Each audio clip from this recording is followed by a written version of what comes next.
बिस्मिल्लाहिर्रहमानिर्रहीम। रब्बी ज़िदनी इल्मा। Dear students, अस्सलामु अलैकुम वरहमतुल्लाहि वबरकातुहू।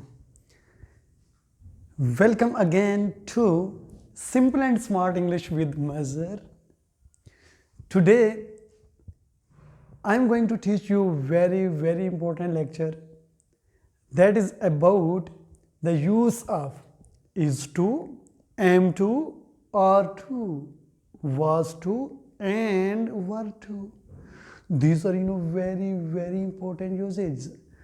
हम जब बात करते हैं इंग्लिश में कुछ ऐसे सेंटेंसेस आ जाते हैं जिन सेंटेंसेस से हमें ये चीज़ समझ नहीं आती कि आया कि हमें जब इनको ट्रांसलेट करेंगे, जब इनके थ्रू जब हम कम्युनिकेट करेंगे तो मैसेज क्या निकलेगा, मीनिंग क्या निकलेगा। आज मैं आपको बता देता हूँ। होप सो कि आप ये जो मेरे वर्ड्स हैं ये अपने तवज्जो से सुन लिए होंगे और होप सो ये वर्ड्स आप जहन में रखेंगे। अगर आप समझते हैं कि आप लेक्चर समझना चाहते हैं तो फिर इन वर्ड्स को आप ना भूलिएगा। वो वर्ड्स कौन से हैं चेक करते हैं कि मैंने क्या बताया कि आज यूजेज कौन सा सीखने जा रहे हैं, is to, am to, are to. हाँ, सबसे इम्पोर्टेंट बात जो देखने में आ रही है कि अगर आप सीखना चाहते हैं रियल सेंस में फिर आप पूरी वीडियो को देखा करें, ठीक है। अच्छा, is to, am to, are to की बात कर रहे हैं। ये कब और कैसे और क्यों यूज़ करने हैं हमने। वाज टू, वर टू को क्यों यूज़ करना है। अब देखते हैं कि is to, am to, are to से आपको प्रेजेंट सिचुएशंस नज़र आ रही होंगी और वाज टू और वर टू से आपको कौन सी सिचुएशंस नज़र आ रही होंगी, पास्ट की सिचुएशंस नज़र आ रही होंगी। अब देखते हैं कि इन सिचुएशंस को हमें कैसे डिस्क्राइब करना है। सबसे पहले मूव कर रहा हूँ पॉजिटिव सेंटेंस स्ट्रक्चर्स की तरफ। उससे पहले कि उर्दू में हमारे पास किस तरह के सेंटेंसेस आ जाएं जिनके लिए हमें ये यूज़ करने पड़ेंगे। अगर उर्दू में आ जाता है सिर्फ करना है, यानी कि आखिर में ना है आ जाता है, करनी है, करने हैं एट्सेट्रा, तो पास्ट में बेसिकली क्या हो जाएगा, करना था। मतलब क्या हुआ कि मैंने कपड़े धोने थे, मैंने खाना खाना था, मैंने पंखा ऑन करना था, मैंने मोबाइल इस्तेमाल करना था। हमने एक हैज़ टू और हैव टू का यूजेज पढ़ा था तो वहाँ पे भी यही इसी तरह की एंडिंग आ रही थी, मिलती जुलती। लेकिन वहाँ पे फ़र्क ये था कि जहाँ पे आप करना है या करना पड़ता है, जहाँ पे जोर दोगे वहाँ पे हैज़ टू और हैव टू का इस्तेमाल करोगे। इसके अलावा आप नॉर्मल कम्युनिकेशन में आप is to, am to, are to का इस्तेमाल कर सकते हैं जनरल कम्युनिकेशन के लिए। उसके बाद वाज टू, वर टू को पास्ट में हम हैड टू का इस्तेमाल करते थे और यहाँ पे क्या हो जाएगा, वाज टू और वर टू हो जाएगा। लेकिन वहाँ पे चीज़ें कंपलसरी होती थी, लाजमी होती थी, जिनसे आप बच नहीं सकते थे। लेकिन यहाँ पे ये जो यूजेज हैं ये किसी भी सिचुएशन में आप अप्लाई कर सकते हैं। और सबसे ज़्यादा इनकी ज़रूरत उस वक्त पड़ती है जब हम देखते हैं किताबें आ रही हैं हमारे पास, इंग्लिश नावल्स आ रहे हैं, इंग्लिश ड्रामाज आ रहे हैं, बीच में ये इस तरह की सेंटेंस स्ट्रक्चर्स यूज़ हुए हैं, सेंटेंसेस में is to, am to, are to का इस्तेमाल हुआ है, लेकिन हमें पता नहीं चलता ये इसका मतलब क्या है। तो आज के इस लेक्चर में आपको ये चीज़ समझ आ जाएगी कि जब हम इस तरह के यूजेज हों और इस तरह के सेंटेंसेस जनरेट किए गए हों जिसमें is to, am to, are to और वाज टू, वर टू लगा हो और उसके बाद V1 लगा हो तो इसका मीनिंग क्या निकलता है। Let's start. सबसे पहले पॉजिटिव की तरफ मूव करूंगा, पॉजिटिव सेंटेंसेस की तरफ। इसमें सबसे पहले हम लिखेंगे सब्जेक्ट। सब्जेक्ट के बाद हम लिखेंगे कोई भी यूजेज इसमें से आ सकता है, यानी कि हमारे पास इज़ टू भी आ सकता है, एम टू भी आ सकता है, आर टू भी आ सकता है, वाज टू भी आ सकता है और वर टू भी आ सकता है। Right. Is to, am to, are to ये प्रेजेंट सिचुएशंस के लिए हैं हमारे पास। मैं फर्ज करें कहता हूँ she is to take tea, उसने चाय पीनी है तो मैं शी के साथ इज़ लगाऊंगा, आई के साथ एम लगाऊंगा। वी, यू, दे, टू और मोर देन टू नेम्स आ जाएं तो उनके साथ हम क्या लगाएंगे, आर लगाएंगे। ये चीज़ें सारी आपने मेरे पिछली वीडियो में आपने देख ली होंगे जहाँ पे मैंने प्रेजेंट कंटिन्यूस टेंस को पढ़ाया हुआ है, वहाँ पे इन सारी चीज़ों को बड़ी डिटेल के साथ डिस्कस किया था। उसके बाद कि किन के साथ इज़ आता है, किन के साथ एम आता है, किन के साथ आर आता है, लेकिन वो चीज़ थोड़ी डिफरेंट थी। वहाँ पे टू साथ नहीं था लेकिन यहाँ पे टू साथ है, तो इसका मीनिंग उसके मीनिंग से डिफरेंट निकलेगा। लेकिन रूल वही है कि इज़ किन के साथ आता है, एम किन के साथ आता है, आर किन के साथ आता है। और इसी तरह वाज और वर टू का भी हमने पास्ट कंटिन्यूस टेंस जब पढ़ा था उसमें बता दिया था कि वाज के साथ जो प्रोनाउंस अटैच होंगे वो कौन से हैं, और इसी तरह वर के साथ जो अटैच होंगे वो कौन से हैं। अब देखते हैं कि हम क्या करने जा रहे हैं। इन सब के बाद हम क्या करेंगे, V1 इस्तेमाल करेंगे, चाहे वो प्रेजेंट का हो पास्ट का हो, दोनों सूरतों में हम क्या यूज़ करेंगे, V1 यूज़ करेंगे। और उसके बाद हम यूज़ करेंगे ऑब्जेक्ट। ये हमारे पास क्या था, पॉजिटिव सेंटेंस स्ट्रक्चर था। अब हम कुछ एग्जांपल्स इसके लेते हैं कि एग्जांपल्स के थ्रू हम फिक्र अगर बनाना चाहें तो क्या होगा। मैं कहता हूँ मैंने आपसे मिलना है। अब देखें मिलना है आ गया हमारे पास, मैंने आपसे मिलना है। दूसरा सेंटेंस हमारे पास है उसने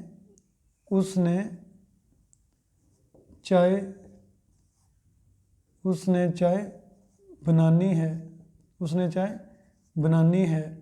तीसरा सेंटेंस हमारे पास है आपने नाश्ता करना है, आपने नाश्ता करना है। राइट, ये 3 सेंटेंसेस हैं हमारे पास। अब देखते हैं कि इनको हम कैसे कन्वर्ट करते हैं इज़ टू, एम टू और आर टू की मदद से। अब देखिए मैंने आपसे मिलना है, कितनी खुशी वाली बात है जब हम कहते हैं मैंने आपसे मिलना है। अब मैंने आपसे मिलना है, मैंने आपसे मिलना है, मैंने आपसे मिलना है, मैंने आपसे मिलना है, कितनी दफ़ा हम कहते रहते हैं मैंने आपसे मिलना है। वो बाज़ का सोचते हैं कि इसकी इंग्लिश क्या है, फिर हम चुप हो जाते हैं, खामोश हो जाते हैं। आज इसकी इंग्लिश में बताने जा रहा हूँ। जब कभी भी इस तरह की सिचुएशन आ जाए तो आपने क्या करना है। देखिए मैंने आपसे मिलना है तो क्या हो जाएगा, I am to meet you, I am to meet you. मैंने आपसे मिलना है। देखें सबसे पहले मैंने लगाया सब्जेक्ट, उसके बाद हमारे पास यूजेज आ गया एम टू। सब्जेक्ट आई था इसलिए एम टू आया। सब्जेक्ट अगर कोई और होता तो फिर हम उसके मुताबिक लगाते। मीट हो गया वर्ब की फर्स्ट फॉर्म और यू हो गया ऑब्जेक्ट। तो I am to meet you, मैंने आपसे मिलना है, करना है, मिलना है। राइट, उसके बाद उसने चाय बनानी है। तो अगर वो उसने चाय बनानी है तो यहाँ पे आप ही भी लगा सकते हो और शी भी लगा सकते हो। फॉर एग्जाम्पल हम लगा देते हैं शी, तो क्या हो जाएगा, शी के साथ इज़ आ जाएगा। She is to make tea, she is to make tea, उसने चाय बनानी है। मैं फिर आगे जंप करता हूँ कि आपने नाश्ता करना है, तो आपके लिए हम लगाएंगे इंग्लिश कौन से होगा, यू। उसके बाद यू के साथ हम क्या लगाएंगे, आर, यू आर टू। उसके बाद क्या करना है, आपने नाश्ता करना है, you are to take breakfast, you are to take breakfast. Hope so ये चीज़ आपको समझ आ गई होगी। आगे इन्हीं चीज़ों को अगर हम पास्ट में देखते हैं, मैं फर्स्ट करने कहता हूँ मैंने आपसे मिलना था, और एक और सेंटेंस में लिखता हूँ उन्हें यहाँ आना था, उन्हें यहाँ आना था। मैंने आपसे मिलना था तो मैं क्या करूँगा, I was to meet you, I was to meet you. सिर्फ इधर हमने लगाया था एम टू मीट यू क्योंकि इधर था मिलना है और इधर क्या है, मिलना था। तो जब मिलना था आ जाएगा तो हम क्या लगा देंगे, वॉज टू लगा देंगे। उसके बाद अगर इधर देखें उन्हें यहाँ आना था तो क्या हो जाएगा, they were to come here, they were to come here, उन्हें यहाँ आना था। अब देखिए ये हमारे पास क्या थे, पॉजिटिव सेंटेंसेस थे। सबसे पहले हमने पॉजिटिव सेंटेंस स्ट्रक्चर लिखा है। पॉजिटिव सेंटेंस स्ट्रक्चर लिखने के बाद हमने उसकी कुछ एग्जांपल्स लिखी हैं। अब ये एग्जांपल्स आपके सामने हैं, सेंटेंस स्ट्रक्चर आपके सामने है। आप इस सेंटेंस स्ट्रक्चर को अप्लाई करके बेशुमार सेंटेंसेस को जनरेट कर सकते हैं। Hope so. अब हम मूव कर रहे हैं किसकी तरफ, नेगेटिव सेंटेंस स्ट्रक्चर की तरफ। अब देखें हम नेगेटिव बनाना है तो नेगेटिव बनाने के लिए सबसे पहले हम क्या करेंगे, सब्जेक्ट लिखेंगे। सब्जेक्ट के बाद हम लिखेंगे is not to, is to और के दरमियान क्या आ जाएगा, नॉट, फिर क्या हो जाता है एम नॉट टू, और फिर आर नॉट टू, यानी कि नेगेटिव बनाने के लिए। उसके बाद वाज नॉट टू, उसके बाद हमारे पास आ जाएगा वर नॉट टू।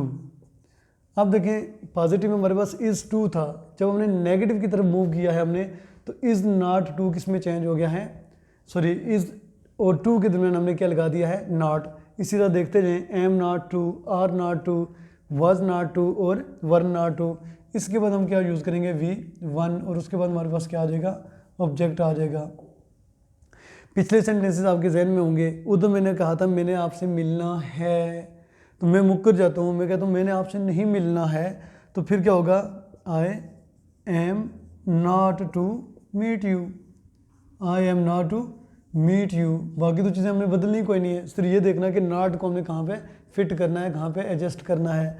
मैं कहता हूँ उसने चाय नहीं बनानी थी, तो क्या हो जाएगा, she is not to make tea, she is not to make tea. मैं कहता हूँ नेक्स्ट कोई सेंटेंस बोलता हूँ कि उन्हें यहाँ नहीं आना था, तो क्या हो जाएगा, they are not to come here, आपको यहाँ नहीं आना था, you are not to come here. इनके सब्जेक्ट के हिसाब से हम क्या करेंगे, चीज़ें चेंज कर सकते हैं। उसके बाद अगर इसी चीज़ को मैं पास्ट की तरफ लेके जाऊँ, तो मैं कहता हूँ फर्ज करें I am not to come here, I am not to meet you, तो मैं इसी को पास्ट में अगर देखूँ तो मैं क्या कहूँगा, I was not to meet you, I was not to meet you, मैंने आपसे नहीं मिलना था। अगर इसको देखूँ मैं तो पास्ट में तो क्या हो जाएगा, she was not to meet you, she was not to meet you. अभी आगे अगला खुद अपना चुके होंगे या बना रहे होंगे कि they are not to come here, they are not to come here. यहाँ पे हमने मिस्टेक किए थे, आपने गालिबन पॉइंट आउट तो कर ली होगी, लेकिन वहाँ पे आप पूछ नहीं सकते थे। डेफिनेटली आपने बाद में कमेंट बॉक्स में जाके ये चीज़ कंफर्म करनी थी। तो अभी अच्छा हुआ कि हमें यहाँ पे पता चल गया है कि they are not to come here. अब इसको मूव करते हैं हम किसमें, पास्ट में, तो क्या हो जाएगा, they were not to come here, they were not to come here. Clear हो गया।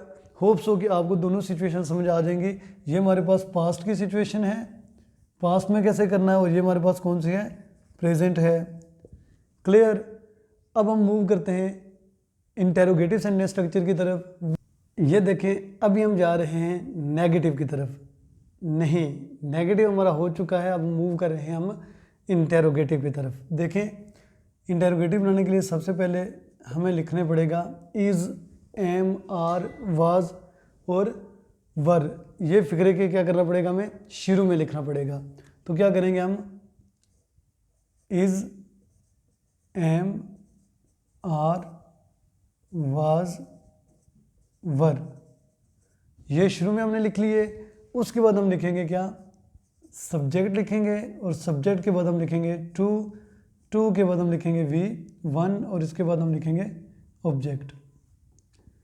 ये हमारे पास कौन सा सेंटेंस स्ट्रक्चर था, हमारे पास जो सेंटेंस स्ट्रक्चर था वो ये था, is to, am to, are to. इनको हमने क्या किया, इज़, एम, आर को और वाज और वर को हमने क्या किया, टू से सेपरेट कर लिया। जिनको हम शुरू में ले आए, फिर हमने सब्जेक्ट लिखा, फिर हमने टू लिखा, फिर वी वन लिखा। वी वन से मुराद क्या है, वर्ब की फर्स्ट फॉर्म, और उसके बाद हमने ऑब्जेक्ट लिखा। अब उसके बाद हमारे पास क्या आ जाएगा, क्वेश्चन मार्क आ जाएगा। ठीक है। इसी तरह जब आप इसी चीज़ को अगर हम मूव करें किसकी तरफ है, नेगेटिव प्लस इंटेरोगेटिव की तरफ, नेगेटिव प्लस इंटेरोगेटिव की तरफ, तो वहाँ पे हमें सबसे पहले क्या करना पड़ेगा, इसी तरह इज़, एम, आर, उसके बाद आ जाएगा वाज, फिर वर शुरू में आ जाएंगे। उसके बाद आप लिखोगे सब्जेक्ट, उसके बाद आप लिखोगे नॉट, नॉट के बाद आप लिखोगे टू, टू के बाद आप लिखोगे वी वन, और वी वन के बाद आप लिखोगे ऑब्जेक्ट। होप सो कि अगर कोई चीज़ यहाँ पे लिखी हुई है आपको समझ ना आए, तो जो मैं बोल रहा हूँ इसको आपने क्या करना है, फॉलो करना है। मैंने सबसे पहले क्या लिखा है, इज़, एम, आर, वाज, वर, क्योंकि हम सेंटेंस कौन सा बना रहे हैं, नेगेटिव प्लस इंटेरोगेटिव। उसके बाद मैंने लिखा है सब्जेक्ट, उसके बाद मैंने लिखा नॉट, नॉट के बाद मैंने लिखा टू, टू के बाद मैंने लिखा वी वन, उसके बाद मैंने लिखा है ऑब्जेक्ट। अब देखते हैं कि इनके सेंटेंस कैसे जनरेट होते हैं। जिस तरह पहला सेंटेंस था, मैंने आपसे मिलना है, अगर आपसे ये पूछा जाए क्या मैंने आपसे मिलना है, तो फिर क्या हो जाएगा, am I to meet you, am I to meet you. तो मैं मुकर जाता हूँ, इनकार कर जाता हूँ, मैं क्या कहूँगा फिर, am I not to meet you. इसमें सवालिया भी आ गया हमारे पास और मनफी भी आ गया, am I not to meet you. मुकर जाने से मुराद यही था यहाँ पे कि सवालिया भी हो और मनफी भी हो, am I not to meet you. इधर सिर्फ सवालिया है, उधर सवालिया प्लस मनफी है। इधर देखें, मैं कहता हूँ क्या उसने चाय बनानी है, तो क्या हो जाएगा, is she to make tea. उधर मैं जाऊँगा तो मैं क्या करूँगा, इसको लिखूँगा is she not to make tea, is she not to make tea. Hope so यहाँ तक बात आपको समझ आ गई होगी, यहाँ तक आप क्लियर होंगे। अब इसी चीज़ को मैं पास्ट में ले जाता हूँ। मैं कहता हूँ कि मैंने आपसे मिलना था, तो क्या हो जाएगा, was I to meet you, was I to meet you. क्या मैंने आपसे मिलना था, तो इधर क्या हो जाएगा, was I not to meet you, was I not to meet you. इधर क्या हमारे पास आ जाएगा, अगर मैं कहता हूँ क्या उन्होंने यहाँ आना था, तो were they to come here, were they to come here. और इधर जब जाएंगे तो मैं क्या कहूँगा, were they not to come here, were they not to come here. Hope so ये लेक्चर हमारा कंप्लीट होता है। यहाँ पे मैं इसका ओवरव्यू देने के बाद, कुछ टास्क देने के बाद फिर इसको वाइंड अप करूँगा। अब देखें, आप सारा लेक्चर आपने तवज्जो के साथ सुना होगा और दरमियान में आपकी अटेंशन थोड़ी बहुत इधर उधर हो भी गई हो अगर, तो अब इन वर्ड्स को सुन लीजिएगा ताकि आपको लेक्चर्स का शुरू से लेकर आखिर तक पता चल जाए कि क्या कुछ हमने पढ़ा है, क्या कुछ सीखा है और इसकी प्रैक्टिस हमने कैसे करनी है। अब देखें, सबसे पहले हमने सीखा है is to, am to, are to, और उसके बाद वाज टू और वर टू कि ये क्या हैं, इनकी उर्दू एंडिंग्स क्या होंगी, आपने इनको कैसे यूज़ करना है। अभी करना है और करना था, तो जब करना है और करना था तो इससे मुराद ये है कि कोई भी जनरल स्टेटमेंट है, कोई भी आपने काम करना है तो आखिर में ना है आ रहा है। जब भी आप देखें कि कोई काम है जिसके आखिर में ना है आ रहा है, खाना है, पीना है, दौड़ना है, सोना है, तो मतलब मैंने बहुत सारे काम करने हैं। जब इस तरह की सेंटेंसेस आ जाएं तो आपके पास यूजेज मौजूद हैं। प्रेजेंट सिचुएशंस के लिए is to, am to, are to, और पास्ट सिचुएशंस के लिए वाज टू और वर टू। फिर हमने पॉजिटिव सेंटेंस स्ट्रक्चर पढ़ा, उसकी एग्जांपल्स लिखी। फिर हमने नेगेटिव पढ़ा, उसकी एग्जांपल्स लिखी। फिर हमने इंटेरोगेटिव पढ़ा, उसकी एग्जांपल्स आपके सामने मौजूद हैं। फिर नेगेटिव प्लस इंटेरोगेटिव की एग्जांपल आपके सामने मौजूद हैं। होप सो कि ये चीज़ आपको समझ आ गई होगी। फिर भी किसी किस्म का कन्फ्यूजन होता है तो आप हमारे व्हाट्सएप नंबर पे आप रब्ता कर सकते हैं। व्हाट्सएप नंबर है मेरा 0323556558। अपार्ट फ्रॉम दिस कि आपने अगर अभी तक मेरा चैनल सब्सक्राइब नहीं किया, सबसे पहले रेड कलर का बटन है उसको क्या करें आप दबाएं ताकि मेरा चैनल सब्सक्राइब हो जाए, और उसके बाद मेरी तमाम आने वाली वीडियोस की अपडेट्स आपको खुद ब खुद मिलती जाएंगी। और जैसे जैसे नई नई वीडियो आती जाए उसको देखते जाएं और कमेंट्स बॉक्स में लाजमी कमेंट्स किया करें ताकि आने वाली वीडियो उससे बेहतर बनाकर आपके सामने लाई जाए ताकि आप ज़्यादा से ज़्यादा सीख सकें। Now the timing of this session has ended. I think it's all right for now. It's also very, very nice to talk to you. Have a nice conversation and have a nice session. Take care of yourself. Wish you the best of luck. May you live long. Okay. Bye-bye. And Allah Hafiz as well.